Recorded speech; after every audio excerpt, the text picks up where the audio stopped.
Hi everyone, Michael Truman here. So today I'm going to be giving an update on marijuana and firearms. I'm going to talk a little bit about federal law and marijuana, and then I'm going to focus specifically on Ohio law, which just changed in regards to marijuana and how that impacts your eligibility to possess firearms, and more specifically, your ability to carry a concealed firearm or get a concealed handgun license in Ohio if you are a marijuana user.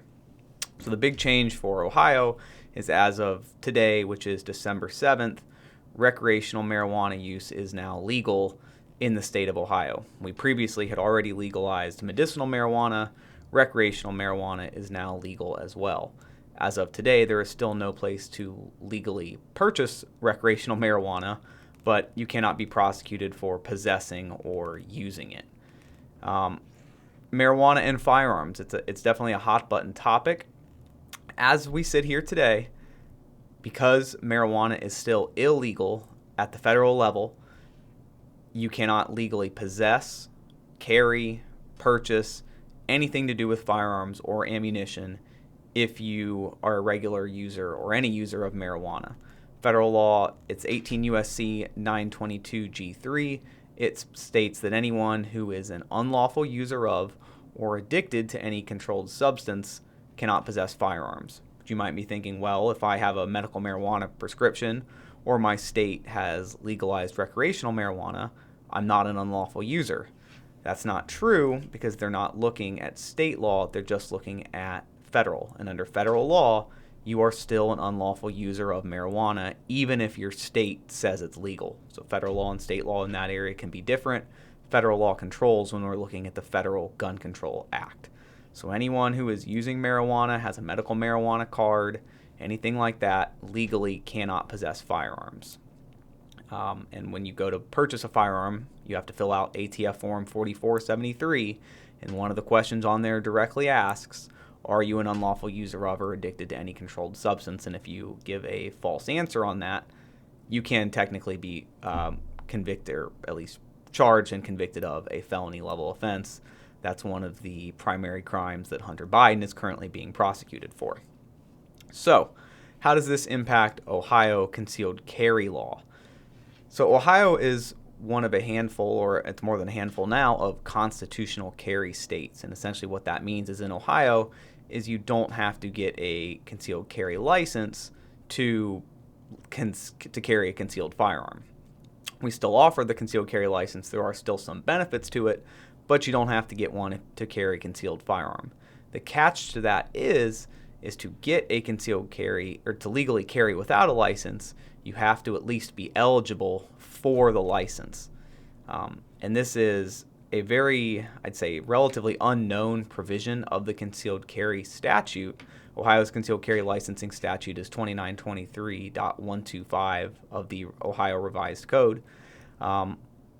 Under section D1E, it says that you are not eligible for a license if you have a drug-related offense on your record. And it doesn't matter whether it's a misdemeanor or felony. Now, there is a separate subsection that states that the sheriff's office, in evaluating your eligibility for a license, cannot consider a minor misdemeanor conviction. But any other misdemeanor drug-related offense actually makes you ineligible for a concealed carry license, which then means that you also cannot carry without a license because you're not eligible for the license.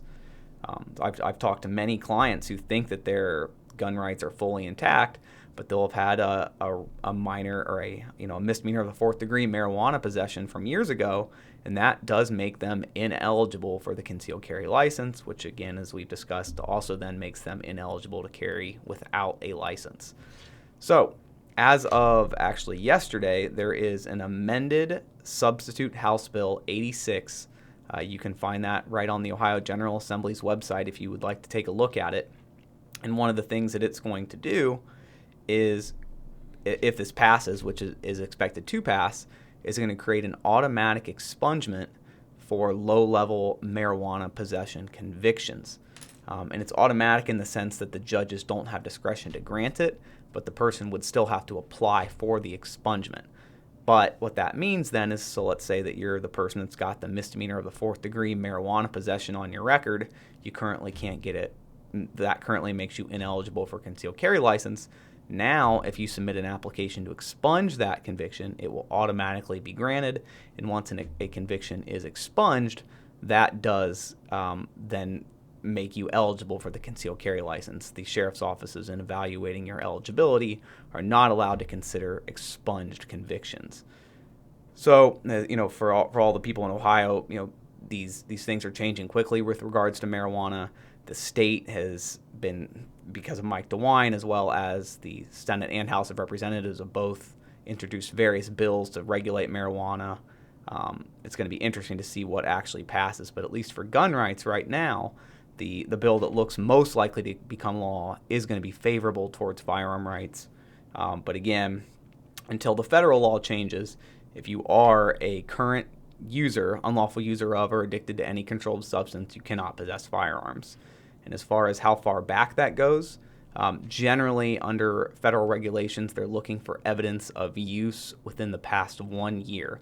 So if you, let's say, had a medical marijuana card issued 5 years ago, it expired after a year, you haven't had one since, you haven't used any marijuana since then you would probably be on the safe side. But if you've got a conviction, let's say that's 3 months ago, or you just got a brand new medical marijuana card, then you're likely going to fall within that federal prohibition. At a certain point, it seems likely to me, at least, that this is probably going to change at the federal level. But at least for now, that is the way that the law is currently drafted. So that's it for today's update. Any questions or comments, feel free to drop them down to leave a comment, and we'll be back soon with more videos.